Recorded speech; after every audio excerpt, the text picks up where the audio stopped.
안녕하세요. 이서방입니다. 네, 전체적인 코스피, 코스닥 시황은 어느 정도 개선이 됐다고 하지만 이 정작 심각한 우리나라 시총 1, 2위인 반도체 관련 종목들은 지금 아직도 큰 반등을 하지 못하고 있는 상황입니다. 대체 언제쯤 이 바닥점을 벗어날 수 있을지, 그리고 우리가 생각하는 삼성전자의 8만 전자 입성 가능성 언제쯤 노려볼 수 있을지 한번 영상 속에서 확인해 보시길 바라겠습니다.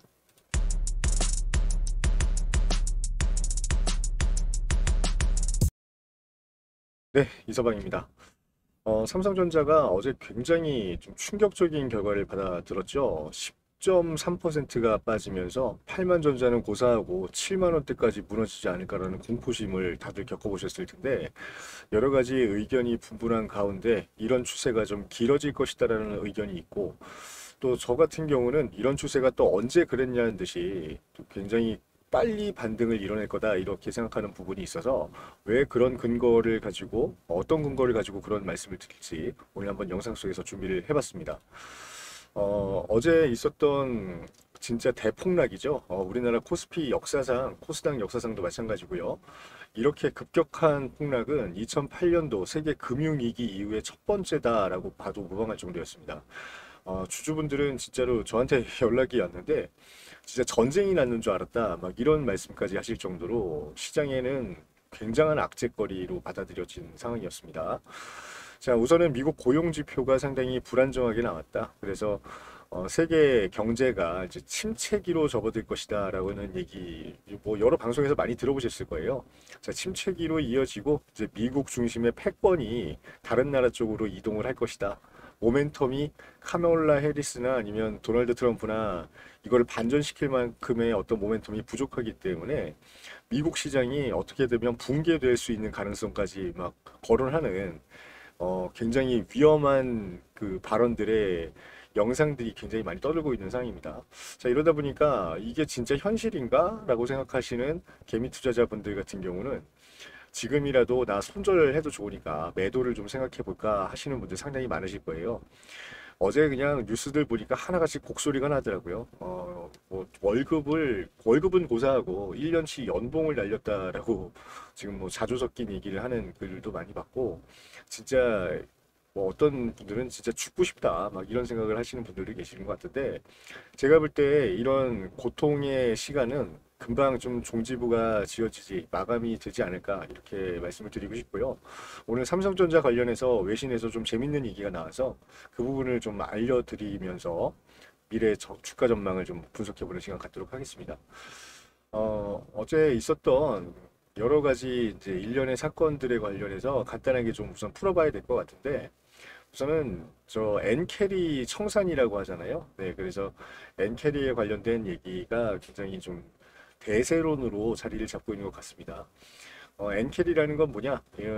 저기 엔데믹 이후에 일본만 금리를 인상하지 않고 계속해서 이제 저금리를 유지했기 때문에 이쪽에 자금이 필요했던 여러 기관이라든가 큰 손들이 일본 쪽에 눈을 돌리기 시작합니다. 그래서 저금리로 막대한 양의 자금을 대출을 받은 다음에 이걸 갖다가 이제 두 가지로 활용을 하죠. 하나는 환차익에 활용을 하고요. 하나는 이제 담보를 맡겨놓고 대출을 받은 그 막대한 양을 갖다가 그냥 단순하게 이제 주식에 투자를 했다는 얘기입니다. 주식에 투자를 했고요. 이 주식에 투자를 했을 때 가장 좀 주목을 받는 종목이 뭐였습니까? 이 M7, 매그니피센트 7이라고 일컬어지는 기술주에 막대한 자금이 이제 들어갔다라고 얘기를 하는 겁니다. 자, 일본에서 급격하게 이제 대출을 인상하기 시작을 합니다. 금리를 인상하기 시작하니까 이제 대출을 받은 당사자 입장에서는 두 가지 중에 하나를 선택을 해야겠죠. 담보를 추가로 설정해야 됩니다. 담보를 추가로 설정해야 되는데 이 담보 중에 가장 확실한 게 뭡니까? 현금이란 얘기고요. 담보가 한정적이다라고 판단이 드는 투자 세력들도 있었을 거예요. 담보가 한정적이면 어떻게 해야 됩니까? 내가 투자해놓은 자산을 매각한 다음에 이거를 이제 대환을 해야 됩니다. 말 그대로 대출을 내가 갚아야 된다는 얘기입니다. 자, 우선은 연장을 한 사람도 있을 거예요. 추가로 담보를 이제 설정을 한 다음에 이 시세를 좀 더 내가 유지를 하면서 지켜보겠다는 사람들도 있었을 테지만 이제는 뭡니까? 엔비디아를 비롯한 매그니피센트 세븐 종목들이 다들 이제 내가 만족할 만한 수익을 거둬놓은 상황이기 때문에 이쯤 하면 됐다 하면서 대거 이제 대환을 하기 시작했다는 얘기예요. 대환을 하려면 어떻게 해야 됩니까? 이 기술주에 묻어놨던 자금을 회수해야 되는데 회수를 하기 위해서는 이 막대한 양의 자금을 갖다가 이제 매도세를 유지하면서 현금화한 다음에 이제 환매를 이제 대환을 하기 시작했다 이렇게 생각하시면 됩니다. 자, 아직까지 엔캐리가 얼만큼 더 지속이 될지는 모르죠. 모르기 때문에 굉장히 앞으로 변동성이 큰 주식시장 형성이 될 거다라고 얘기를 하고 있는데 우선은 이거를 이제 좀 진정시키기 위해서 미국의 이제 금리 인하가 좀 수반되고 난 이후에는 어느 정도 좀 정상화로 돌아오지 않을까 싶고 이런 와중에도 지금 엔비디아를 비롯한 SK 하이닉스라든가 삼성전자 같은 그룹들은 이 실적이 무너진 게 아닙니다. 실적이 무너진 게 아니기 때문에 어닝 서프라이즈를 기록하고도 뭐 거품이다라는 평가를 받을 만한 그런 단계는 전혀 아니다라고 어제 영상에서도 제가 말씀을 드렸고 앞으로 이런 부분 이면에 숨어 있는 어떤 뉴스들을 우리가 꼼꼼하게 체크를 하면서 언제쯤 삼성전자가 다시 8만 원을 넘어서 이제 9만 원까지 다시 노려볼 수 있는 시점이 올지 가늠해보는 그런 준비 작업이 필요한 시기가 아닐까 말씀을 드려보겠습니다. 자, 로이터 통신에서 오늘 나온 뉴스입니다. 오늘 나온 뉴스고요. 굉장히 이거 좀 뭐랄까요? 흥미로운 내용이 좀 들어 있는 상황이라 제가 이걸 좀 말씀을 드릴 것 같아요. 자, 북이 아니라 미국과 중국의 갈등은 뭐 여러분들이 하루 이틀 동안 들어보신 건 아니었을 거예요. 트럼프 이제 후보가 전에 대통령이었을 때도 대중 관세 올려야 된다. 그다음에 자국 우선주의이기 때문에 중국과는 무역 전쟁을 피해갈 수 없다라고 하면서 굉장히 큰 압박을 했었고 이게 정권이 바뀌어서 민주당으로 교체가 됐음에도 불구하고 바이든 대통령도 뭐라고 하고 있습니까? 이 중국에다가 끊임없는 규제를 우리가 가해야 된다, 압박을 가해야 된다라고 하면서 IRA법을 만들었죠. 인플레이션 감축법 속에 이제 우려 국가를 제한하는 CRMA라는 것까지 이제 집어넣게 됩니다. 자, 그렇게 되면서 중국 기업들이 미국에 진출했을 때 세제 혜택도 끊어버릴 거고, 중국이 이제 미국의 어떤 우수한 기술들을 갖다가 자기네 걸로 흡수하는 거를 막기 위해서 굉장히 강경한 어떤 정책들을 쏟아내고 있던 상황이었습니다. 그 중에 이제 한 영향을 받고 있는 테마가 이제 반도체예요. 자, 반도체 기술이 굉장히 우리가 자랑할 만한 뛰어난 기술이고, 엔비디아를 비롯한 유수의 기업들이 이제 인공지능의 선구자적인 역할을 하면서 세상을 바꿀 준비를 다 하고 있는데, 우리가 만들어 놓은 이런 뛰어난 어떤 기술을 갖다가 중국 쪽이 몰래 유출을 해가지고 지네가 또 시장을 잠식하려고 한 꼴을 못 보겠으니까, 반도체 너네가 기껏 만들어서 이 좋은 반도체 갖다가 중국에다가 수출하면은 우리가 제재를 하겠다라고까지 얘기를 합니다. 중국 기업이 미국에 못 들어오는 건 당연한 거고요. 미국에서 생산하거나 혹은 동맹국에서 생산한 뛰어난 반도체 칩을 갖다가 중국의 수출을 금지시키는 법안까지 지금 검토 중에 있다라는 얘기가 나오니까 얼마만큼 이 미국이 지금 이 기술력을 갖다가 유출시키는 거를 끔찍하게 생각하는지를 여러분들 알고 계실 거예요. 자, 그런데 그런 와중에 중국에서는 어떻게 합니까? 이제 대응을 해야겠죠. 왜냐하면 이게 만약에 진짜 인공지능이 거품이다라고 했을 때는 이런 헛짓거리를 안 하겠죠. 중국도 안 할 거고. 그 매그니피센트 세븐이라고 하는 미국 대장주들, 수장들도 바보가 아닌 이상 AI 반도체 칩을 계속해서 사들이지는 않을 거라고 저는 생각을 합니다. 자, 이 와중에 이제 재밌는 얘기가 나오는데, 이거 이제 외신 로이터 통신에서 나온 얘기인데, 중국이 그 하이엔드 칩, 그러니까 인공지능 관련된 굉장히 고성능 칩을 갖다가 삼성의 어떤 칩을 지금 수집하려고 한다는 뉴스입니다. 이거 번역을 잠깐 해볼게요. 삼성 칩을 이제 비축을 할 건데 미국이 어떤 규제를 내보낼지 지금 굉장히 안개 속에 있는 상황이기 때문에 우리가 선제적으로 이걸 대응하지 않으면 영영 뒤처질 수 있다. 뭐에서 기술력에서 뒤처질 수 있다라고 위기감을 표출하고 있답니다. 자, 그러면서 이제 콕 집어서 얘기하는 게 어디 거예요? 삼성의 HBM을 지금 대량 비축을 하려고 준비 중에 있답니다. 참 이거 흥미로운 얘기가 아닐 수 없는데 우선은 뭐 단호하죠. 미국 쪽에서는 지금 중국 쪽에다가 고성능 칩을 갖다 주면은 걔네가 또 새로운 먹거리라고 일컬어지는 전기차 시장은 이미 뭐 얘네가 선두급으로 앞서가 있는 상황이고, 이제는 인공지능 디바이스 관련해서도 중국이 패권을 잡으면 또 저가로 대량 생산해가지고 전 세계를 점령할 수 있기 때문에 미국이 개발해 놨던 이 훌륭한 인프라를 갖다가 왜 남의 손에 무상으로 쥐어주느냐 이거죠. 그래서 중국 쪽의 수출 제한 조치를 어떻게 지금 규제를 강도 높게 할까 지금 고민 중에 있다는 얘기인데, 이것 때문에 중국이 이제 칩이 부족할 걸로 예상을 하고요.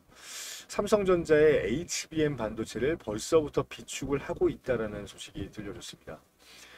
삼성의 반도체 시장 점유율의 30%는 거의 이제 미국 향도 물론 상당수가 차지를 하지만 중국의 어떤 캐파도 절대로 무시할 수가 없습니다. 자, 다만 뭡니까? 지금 삼성 쪽에서 연구 개발에 전심 전력을 다하고 있는 HBM3 2단계는 수출을 아마 고려하고 있지는 않는 걸로 제가 보이고요. 아마 최고로 지금 중국 쪽에서 원하고 있는 건 3 제품이 아니라 HBM3 제품이 아닐까 싶어요. HBM3 제품만 자기네들이 이제 입수를 한다고 해도 이 기술력, 반도체 기술력을 갖다 요리조리 뜯어보고 배우고 재검토를 해서 연구 개발하고 수율 잡는 데 또 시간이 걸리고 할 테니까 우선은 HBM3를 많이 확보하는 게 목적이다라고 저는 이제 해석을 했고, 아마 이런 움직임이 이제 애프터 마켓 쪽에서, 그러니까 우리가 알고 있는 메인 스트림에서 있는 게 아니라 뒷분역으로 이렇게 거래가 이뤄질 가능성이 상당히 높아졌다라는 거 여러분들 기억을 하셔야 됩니다. 삼성 쪽에서 이때까지 바라보고 있던 시장, 우리가 이제 잘, 이렇게 많이 신경 쓰진 않고 있잖아요, 사실은. 이게 뭐냐면, 우리가 지금 삼성전자가 엔비디아를 뚫느냐 마느냐에만 너무 지금 몰입이 돼 있단 말이에요. 엔비디아가 우선은 HBM을 활용한 블랙엘 그 새로운 신규 칩에 대한 수요가 너무나 많이 넘쳐나고 있다. 자, 그래서 HBM3가 모자란다라고 지금 공표를 해놓은 상황이고요. 이 3의 수율을 맞출 수 있는 업체들을 찾아서 해가를 하고 있는데, 마이크론이라는 데가 갑자기 튀어나왔잖아요. 자, 마이크론도 3를 뭐 만들 수 있다라고 얘기하지만 결과적으로 생산 시설도 부족하고 전체적으로 HBM 시장에서 차지하는 캐파가 1에서 2%에 불과합니다. 그러니까 마이크론이 아무리 HBM을 잘 만든다, 뭐 삼성, SK 하이닉스보다 기술은 떨어질지언정 뭐 활용 가치가 충분한 HBM을 만들 수 있다라고 해도 시장에서 차지하는 점유율 자체를 극대화시키기에는 너무나 뚜렷한 한계점이 명확하기 때문에 지금 엔비디아가 굉장히 목이 빠지게 기다리고 있는 쪽은 아마 삼성전자가 아닐까, 이런 확신을 여러분들께서 가지시면 좋을 것 같고, 삼성전자도 이런 기대에 부응하기 위해서 3E 제품 12단이죠. 이걸 갖다가 지금 최고의 어떤 신경을 쓰면서 수율을 맞추기 위한 각고의 노력을 기울이고 있다, 이렇게 생각하시면 될 것 같아요. 자, 그런데 지금 중국은 뭡니까? 3E 제품을 수입을 하게 되면은 삼성전자도 타격을 입을 수 있고요. 중국 기업에는 더 강력한 규제가 들어갈 수도 있습니다. 그러니까 최고의 기술력을 가진 고도의 칩을 갖다가 수입을 하는 것보다는 본인들의 기술력을 한 단계건 두 단계건 업그레이드 시킬 수 있는 최적의 방안을 지금 어떻게든 강구를 하고 있다는 얘기입니다. 지금 그 중국 같은 경우는 수요 자체가 HBM2E 모델에 집중이 돼 있어요. 그러니까 HBM3E보다 두세 대 뒤처진 거다라고 지금 파악을 하고 있는 건데, 요 모델을 갖다가 업그레이드를 시켜야 되는데 3E 제품은 지금 전 세계적으로 수요가 폭발적으로 늘어나 있는 상황이기 때문에 지금 경쟁도 안 될 뿐더러 규제가 또 법안이 발의가 되면 이 규제에 또 막혀가지고 이거를 수입하는 게 영영 불가능할 수도 있다라는 위기감이 있는 것 같습니다. 자, 그렇기 때문에 뭐예요? 2E 모델을 벗어나는 데 우선 집중하겠다. 그럼 뭡니까? 이 다음 세대가 HBM3 8단이란 말이에요. 자, 요걸 갖다가 지금 수요를 창출을 해냈으니까 어떻게든 확보를 하기 위해서 노력 중에 있다라고 보여지는 건데, 자, SK 같은 경우는 뭡니까? HBM에 워낙에 선두급인 어떤 업체라는 상징성도 있지만 얘네가 지금 공급이 부족해요. 그러니까 생산이. SK는 생산량이 절대적으로 지금 현재도 부족한 상황입니다. 그래서 서둘러서 지금 반도체 클러스터를 늘리겠다, 지금 생산량을 확충하기 위해서 노력하고 있는 입장이고, 현재 공장에 풀가동을 시킨다고 해도 지금 밀려있는 수주가 2년치가 넘는다고 합니다. 자, 그러니까 이거는 어떻게 생각해야 되냐면, 아무리 세상이 뒤집어지고 빵꾸가 나고 진짜 천지개벽을 한다 그래도 SK 하이닉스의 HBM 걱정은 하는 게 아니다라는 얘기가 되는 겁니다. 이게 뭐 엔비디아 향이 아니라고 이제 엔비디아가 점점 시장 경쟁에서 밀려난다라고 얘기를 하는 일부 언론들도 있잖아요. 자, 구글도 자체적인 칩을 만들고 있죠. 지금 GPU가 아닌 TPU라고 하는 칩이 있는 거고. 그 다음에 이제 그 어디입니까? 테슬라 같은 경우는 신경망 회로 장치 NPU라는 거를 만들고 있습니다. 자, NPU건 뭐 TPU건 GPU건 간에 이 HBM은 무조건 필요해요. 이걸 오해하시는 분들이 많으신데 HBM이라는 거는 엔비디아 전용이 아닙니다. 엔비디아 전용이라고 생각하시는 분들은 이 생각을 무조건 바꾸셔야 된다고 말씀드리고 싶고요. 설령 엔비디아가 시장 경쟁에서 점유율을 빼앗기면서 이게 전체적인 캐파 자체가 줄어든다고 해도 이 HBM 캐파가 곧 엔비디아 캐파라는 것은 성립하지 않기 때문에 이 전체적인 HBM 수요는 여전히 엔비디아가 만약에 망하더라도 굳건하게 유지될 것이다라는 거 여러분들 무조건 확신을 갖고 계셔야 되는 거고요.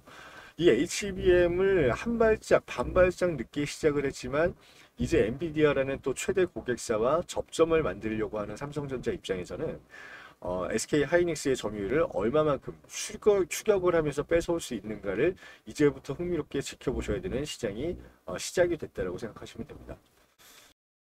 개는 짖어도 기차는 간다라고 하죠. 아무리 인공지능 시장이 거품이다 뭐다 하더라도 제가 어제 말씀드렸던 것처럼 이 시장 자체는 굳건하게 유지가 될 겁니다. 왜냐하면 전체적인 시장 캐파, 그러니까 수요를 책정해 본 결과 수요가 만약에 1억의 수요가 있다라고 하면은 지금 모든 인공지능을 개발하고 있는 그런 그 빅테크 업체들의 어떤 공급은 지금 천만도 안 됩니다. 1천만도 안 된다라고 각 그 기업들의 수장들이 얘기를 하고 있어요. CEO들이 다 하나같이 입을 모아서 얘기하고 있고요.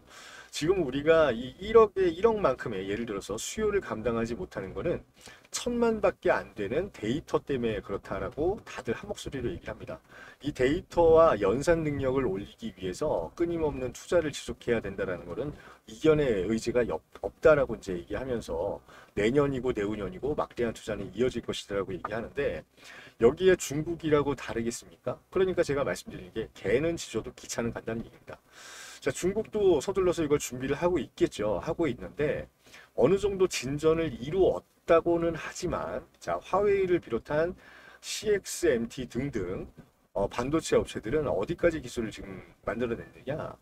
HBM3 모델보다 세 세대가 그러니까 뒤쳐져 있는 거예요. 세 발자국이. HBM2 칩 개발에 아직도 집중하고 있다고 합니다. 자, 그러니까 얼마만큼 이게 격차가 많이 나는 거예요. 우리나라 기업들 진짜 대단합니다. 정말로 우리나라 기업들이 이런 부분에 대해서는 대단하다고밖에 말씀드릴 수가 없을 것 같고, 역시나 중국은 잘하는 건 뭡니까? 후발 경쟁에 이제 어떤 막대한 자금을 투입해 가지고 저가로 생산을 대량으로 해내는 그 시장밖에는 형성이 안 된다는 게 여기서 이제 명확하게 드러난 사실이 아닌가 싶어요. 화웨이 뭐 대단하다고 하죠. 전기차도 만들고 그렇죠. 그다음에 뭐 CXMT는 어딘지 모르겠지만 관심도 없으니까요. 이런 중국에서 1, 2위를 다투는 업체들조차도 지금 HBM2 모델을 갖다가 개발을 하고 있는 상황인데 우리나라 기업들은 HBM3 그리고 HBM4까지 염두에 둔 생산 시설을 검토 중에 있다는 사실을 여러분들께서 좀 기억을 하시면 좋겠고 이렇게 개발을 서두르는 이유 자체는 수요가 여전히 굳건하게 폭발적으로 존재하고 있다는 사실에서 기반을 한다. 꼭 기억을 하시길 바라겠습니다. 자, 어떻게 될까요? 중국의 HBM 판매 제한 이것과 관련해서 어떻게든 중국 쪽에서는 대책을 세우고자 백방 뛰어다니고 있는 상황이라고 보실 수가 있을 거고 어제 이제 악재 뉴스가 나왔잖아요. 엔비디아에서 새로운 블랙엘 제품에 대한 설계 결함이 나왔다. 설계 결함이 나와서 이거 수정하는데 최소 3개월 정도 이상이 걸릴 것 같다라고 얘기 나왔습니다. 제가 어제 드렸던 말씀 중에서 이렇게 되면은 지금 3개월 동안은 엔비디아에 납품이 예고돼 있던 HBM3의 어떤 출고가 좀 지연될 가능성이 있으니까 이 부분에 대해서 3분기 실적 발표에 어떤 영향이 있을지 지켜봐야 될 것 같다라고 말씀을 드렸는데 그러면서 덧붙인 얘기가 뭐였느냐? HBM3E가 문제가 아니고 지금 전 세계 시장에서의 수요는 HBM3도 여전히 폭발적으로 지금 성장하고 있다는 얘기를 드렸을 거예요. 자, 이 HBM3를 요구하고 있는 이제 주체가 어딘지 오늘 로이터 통신에서 밝혔다는 얘기입니다. 중국입니다. 자, 중국 쪽에서 우리가 이제 앞으로 먹고 살 만한 반도체 칩 수입길이 끊기기 전에 우선은 규제가 본격적으로 나오기 전에 발빠르게 삼성에서 만들고 있는 HBM3를 대량 매수를 해놔야겠다는 지금 구체적인 보도가 오늘 나왔다고 생각하시면 됩니다. 3E는 삼성은 아직까지 납품하지 않고 있습니다.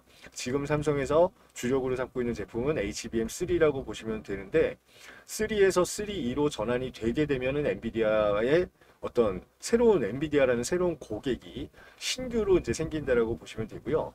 이거 신규로 엔비디아라는 고객이 생긴 게 얼마만큼 큰 파급력인지는 여러분들 다 아실 거예요.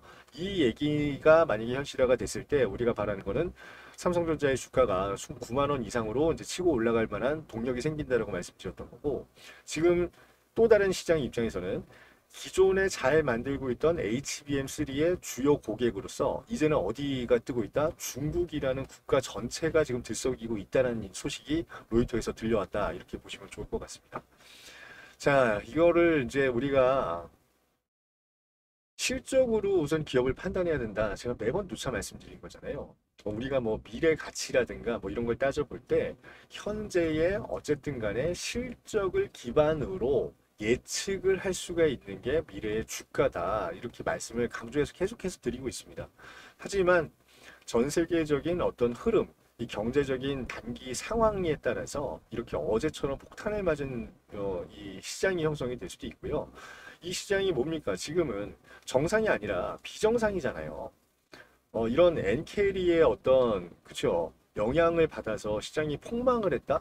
하루 만에 뭐 10%, 10%, 9% 정도 전체 시총이 막 증가를 했다. 이거 자체가 정상적인 상황이라고 보기가 어렵다라고 우리 상식적으로 생각할 수 있다라고 하면 이제는 뭡니까? 다시 한번 실적이 어느 정도 되는지 검토를 해보고 이게 정상 단계가 됐을 때 얼마 정도의 주가가 적정 주가인지 따져보셔야 되는 시점. 그래서 우리가 지금 이런 상황을 기회라고 평가를 해야 된다. 계속해서 강조를 하고 있는 상황입니다.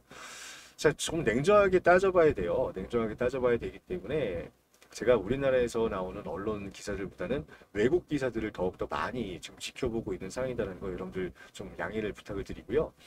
미국이랑 독일, 뭐 영국 등등의 유수한 잡지들이 굉장히 많이 있습니다. 언론사들도 많이 있고. 이런 쪽에서 좀 우리가 모르는 부분을 갖다가 추가적으로 알려주는 이 매체를 접수할 수 있다고 하면 훨씬 더 마음 편하게 신속하게 대응할 수 있는 길이 열릴 수 있지 않을까? 요새 이게 이제 이서방의 생각이다라고 말씀을 드려보겠습니다.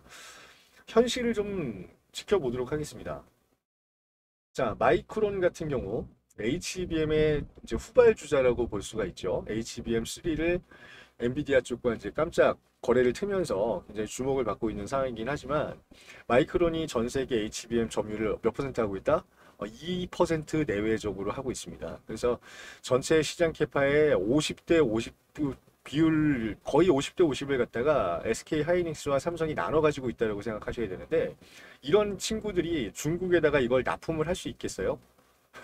생산량 자체가 한정적이고 이렇게 중장기적인 관점을 갖다가 SK나 삼성처럼 공장을 수율 잡을 수 있는 이 대규모 공장을 마련해 놓지 못했기 때문에 소량 생산에 그치고 있는 기업이 지금 마이크론이라고 생각을 하셔야 돼요. 그러니까 마이크론이 뭐 삼성의 대항마다 SK를 위협하고 있다 이런 개소리는 이제 앞으로는 좀 안 들었으면 좋겠다는 게 제 개인적인 생각이고요.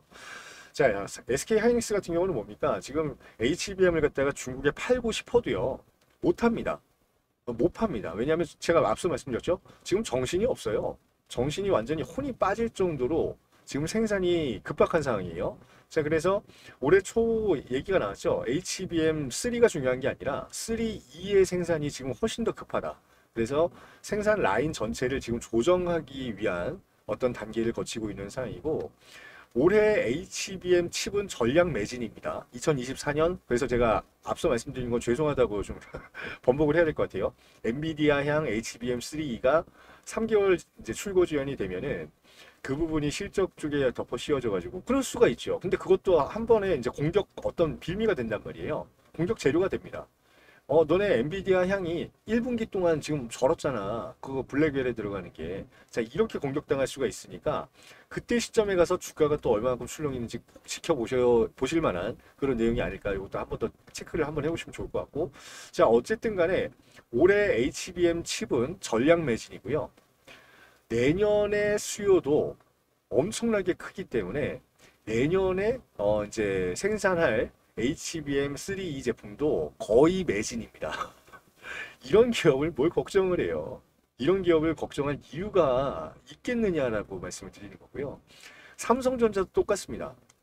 삼성전자는 현실적으로 보면 HBM3E의 이제 수요를 얼마만큼 잡을 수 있는가, 요게 이제 첫 번째 관건이 될 거고, 수율이 잡혀서 퀄테스트에 만약에 통보를 받잖아요. 이제 통과됐습니다라고 엔비디아 쪽에서 인정을 하는 순간에 똑같습니다. HBM3 라인을 HBM3E 라인으로 이제 변경을 검토를 할 거고요. 변경을 검토를 할 거고, 그만큼 HBM3의 생산량이 상대적으로 줄어드는 것처럼 보일 수 있기 때문에 이 가격이 어떻게 되겠어요? 올라갑니다. 네, 올라갑니다. 왜냐하면 지금도 가뜩이나 AMD나 인텔이나 나머지 비롯한 나머지 유수의 반도체 업체들한테 HBM3를 빠르게 공급하기 위해서 노력하고 있는 와중이었거든요. 거기서 고객 다변화를 위해서 엔비디아를 뚫은 거고요.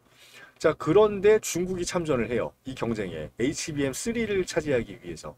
자, 그럼 삼성 입장에서는 HBM3를 갖다가 3E로 변경을 하면서 이쪽에 생산 라인을 더 증설을 하기에는 시간이 걸리니까 우선 라인을 변경하는 거를 우선 검토를 하고 있을 텐데 그 와중에 중국이라는 거대 어떤 고객이 찾아와가지고 HBM3 다오 하면서 엄청난 숫자를 비축해놓다 이 요구를 하는 거 아니에요. 그러면 HBM3 가격도 지금보다 좀 더 비싸게 올라갈 가능성이 높고 이렇게 HBM 쪽에 수요가 폭발적으로 늘면서 생산량이 늘어난다라고 하면은 지금 비축해 놓고 있는 이 기반이 되고 있는 재료인 D램도 모자랍니다. 그럼 D램 지금 어떻게 되냐면 일반적인 D램의 생산 라인을 갖다가 HBM 쪽으로 우선 이동을 시켜 놓은 상황이고요. 변경을 해 놓은 상황이고 이 HBM이 진화함에 따라서 HBM3E 라인 쪽으로 이걸 또 설계가 아니라 라인을 변경하려는 움직임을 보이고 있는 건데 그렇게 되면 현재 공장 캐파가 유지된다고 봤을 때 D램의 생산량이 상대적으로 줄어들 수밖에 없다는 얘기예요. HBM이 또 3E로 변경이 되게 되면 HBM의 생산량도 줄어듭니다. 자, 3E는 워낙에 수요가 터져 나가기 때문에 생산을 아무리 많이 하더라도 모자라요. 그러니까 이거는 뭐냐? 전체적인 가격이 전부 다 올라간다는 얘기예요. 전체적인 가격이. 그러니까 이거가 지금 최소 올해 내년까지는 보장돼 있는 내용이다라고 봤을 때 지금의 주가라면 여러분들 어떤 판단을 하셔야겠느냐 요 말씀을 먼저 드리고 싶어서 오늘 로이터 통신의 외신 보도를 좀 가져다가 말씀을 드려본 겁니다. 그러니까 여러분들이 이런 대내외적인 어떤 사건, 일련의 사건으로 인한 충격에 너무 오랫동안 매몰될 이유는 저는 없다라고 생각을 해요. 우선은 엔켈이 청산에 의해서 그 거대 자금이 미국의 기술주 쪽에 집중됐던 자금이 일시적으로 익절 라인을 잡아서 대거 빠져나왔다. 요거가 첫 번째 이제 이슈거리이기 때문에 우선은 시장 전체적인 충격을 우리가 피해갈 수는 없었다라고 판단하시는 게 좋을 것 같고요. 자, 그러면 뭐합니까? 시장의 충격은 어차피 대출 얻어가지고 투자해놓은 신용 투자자들한테 문제가 생겼기 때문에 이 문제가 해결이 되고 나면 어떻게 돼야 됩니까? 다시 이제 조정 기간이 끝나고 반등을 할 수밖에 없는 입장이라는 얘기죠. 자, 반등을 할 건데 이 반등의 모멘텀이라는가 이게 뭐예요? 실적이라는 얘기입니다. 자, 현재 대부분 이제 반도체 사업의 어떤 중심이 되고 있는 그 소스는 뭐냐? HBM이 되가는 거고요.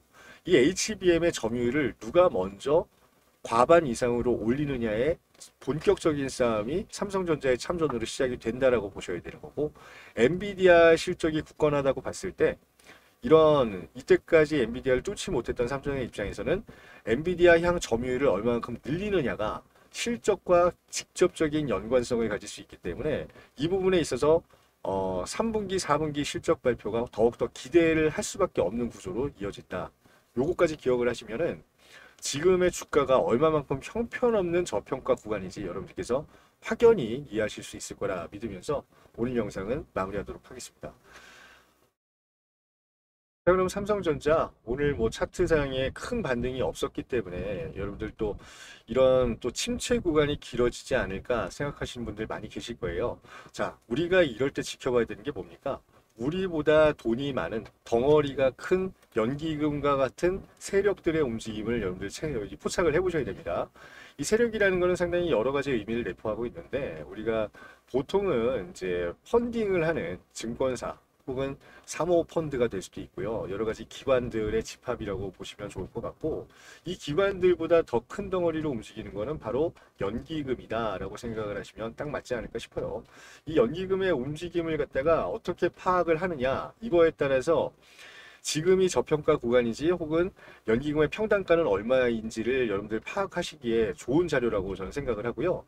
자, 여기 한번 보시죠. 연기금의 어떤 움직임을 지금 보자면 오늘도 이제 매수가 들어왔습니다. 어제 오늘 시장이 이제 폭망을 했다라고 평가받는 시기에 연기금이 포트폴리오상 이렇게 대량 유입이 들어왔다는 얘기는 지금은 뭡니까? 연기금의 어떤 평단가 이하로 지금 주가가 형성이 되어 있다라고 여러분들 판단하시는 게 좋다라는 얘기 먼저 드리겠습니다. 자, 금투 같은 경우 우선은 뭐 평단가를 어떻게 잡아놨는지 모르겠지만 얘는 프로그램 매매로 우선은 기본적으로 자기네들이 베이스를 깔아놓은 금액 그 기준점을 이탈하는 순간 매도나 매수를 들어가기 때문에 이 부분에 대해서 신경 쓰시는 것보다는 우선은 제일 큰 덩어리인 연기금의 포트폴리오가 어떻게 형성되어 있는지를 좀 1차적으로 파악을 하셨으면 좋겠다는 말씀 드리는 거고요. 그거에 따라서 얼마만큼 추가적인 자금이 투입될 수 있는지 없는지가 결과적으로는 결정이 된다는 거 분명히 말씀드리겠습니다. 자, 이렇게 좀 어떻게 대응해야 될지 잘 모르겠다, 헷갈린다 하시는 분들을 위해서 삼성전자 언제 사고 언제 팔아야 될지에 대한 대응 전략을 제가 간단하게 마련을 해놨습니다. 삼성전자가 실적이 부진해서 2분기 실적 역대 최대치였는데 지금 주가가 이렇게 됐다는 건 오히려 아이러니한 상황으로 받아들이셔야 된다. 저는 이렇게 말씀드린 거고요. 삼성전자의 어떤 돈 있고 힘 있는 사람들의 매수 평단가가 얼마인지를 안다라고 하면 이 평단가 밑으로 떨어지지 않게끔 뒤에서 버텨주는 지지 세력이 단단히 존재하고 있다는 걸 여러분들 다 알고 계실 거예요. 그래서 우리가 지금은 매도를 할 타이밍은 절대 아니다라고 먼저 제가 말씀을 드리고 싶고 추가적으로 뭐 물타기라면 물타기입니다. 추가적인 매수를 하고자 노리시는 분들 같은 경우 이 큰손들의 평단가를 얼마인지 유추할 수 있다라고 하면 저점 매수가 가능하다라는 게 제 지론이기 때문에 이와 관련된 어떤 특정 자료들을 좀 분석해 본 대응 전략을 마련해 놨다라고 말씀을 드리고 싶습니다. 대응 전략을 받아 가셔가지고 꼭 이렇게 삼성전자 같은 어차피 9만 원, 10만 원대를 이제 돌파할 수밖에 없는 종목들 같은 경우 지금이라도 우리가 기준점 잡아서 편하게 매수 들어갈 수 있는 타이밍을 잡아가신 다음에 큰 수익 볼 수 있는 기회로 삼아가시길 바라겠습니다. 대응 전략 받아가시는 방법 간단하게 말씀을 드리고 오늘 영상 마무리할게요. 010-8120-3321번 8120-3321번으로 문자 보내주시면 됩니다. 문자. 자, 그래야 제가 이 파일을 갖다가 여러분들 휴대폰으로 전송을 해드릴 수 있으니까 댓글 참여하지 마시고 문자로 보내주시면 됩니다. 자, 문자로 뭐라고 보내주시면 되느냐? 두 글자입니다. 삼성 이렇게 두 글자 8120-3321로 보내주시면은 대응 전략 발송해 드릴 테니까 많이 무료로 받아가시면 유용하게 써먹으실 수 있을 걸로 제가 생각을 하고요. 여러분들 무료로 가져가시는 대신에 저한테는 이제 뭘 해주셔야 됩니다. 뭐 해주시면 되냐? 돈을 주시는 게 아니라요. 저희 채널 시청하시면서 구독과 좋아요, 알림 설정, 그리고 영상이 어땠다라는 피드백, 댓글 참여 많이 해주시면 너무너무 감사하겠습니다. 구독과 좋아요를 눌러주셔야 저희의 영상이 노출량이 늘어나고요. 노출량이 늘어난다는 얘기는 뭐예요? 시청을 많이 해주시기 때문에 시청 많이 해주시는 것만큼 저희한테 광고 수익이 많이 떨어진다. 이 부분이 가장 중요한 먹거리원이다라는 거 꼭 부탁을 드리면서 여러분들 좀 많이 응원해 주시면 좋겠다 부탁을 좀 다시 한번 거듭 드리면서 오늘 영상 마무리하도록 하겠습니다. 긴 시간 시청해 주신 여러분 너무너무 감사하고요. 우리나라 증시 지금은 미국의 영향을 받아서 너무나 힘든 길을 걷고 있지만 조만간 반등할 거라는 의심은 저는 하지 않습니다. 반등의 여지가 없다라는 거, 의심의 여지가 없다라는 거 재차 말씀드리면서 오늘 영상 인사드리도록 하겠습니다. 긴 시간 시청해 주셔서 너무너무 감사합니다. 다음 시간에 뵙겠습니다. 감사합니다.